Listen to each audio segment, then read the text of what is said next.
Tawa na ako.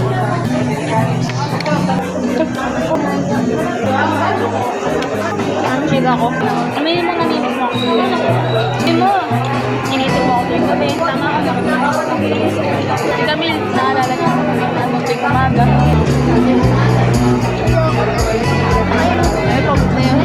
Yung pangangwa ka.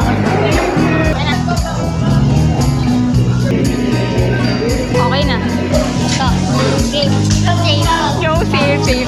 Oh, dinala mo yung isa. Sa'yo ba yun? Ay ka na. Poison. Person yun? Yun. Safe.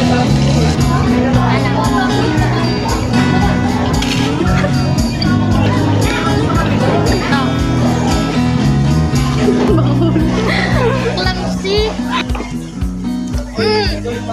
Nainit mo. Panalo ka? Ano masabi mo? Maputi pa yun. Matangkad. Puno mo yun eh. Wala akong toddler ka santo. Tawag lang kayo natin. Morena pa to. Saan tayo ka nerd? Yung mukha nerd? Ang sama mo. Hindi, kanin. Kailangan ko natanggal yung baton. Dahil para sa'yo. Tama to? Sa'yo. Nadami, parang hindi nauubos. Para sa kuya. Nagsasawa na kami. Nagpapalit ko lang kasi. 10 years, walang balat. O diri. Hindi, magkaibigan kita, hindi kita jowa. Kahit ito lang at pangahit. Ang alin? Lang ko 8. 9 lang. Kasi hindi agad mag-uwi sa aming section. Kaya nga, masaya ang section namin. O yung bait kong kaibigan din. Ano yung Angel lalagyan ng glasses? kung Bakit proud nasa iyo pa yan?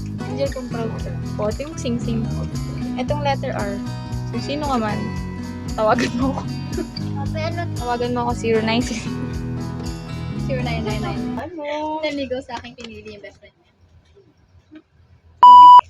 Sino yun? Alam si Angel nagtanong sa akin kung kilala ko doon si Bilay. Sabi ko, hindi ko kilala pa niya. Angel, kilala niya si Gilay. Chika mo. Kilala ko. Hindi yung crush na crush ko dati. Ang crush ko dati. Shout out to you. No. I love one.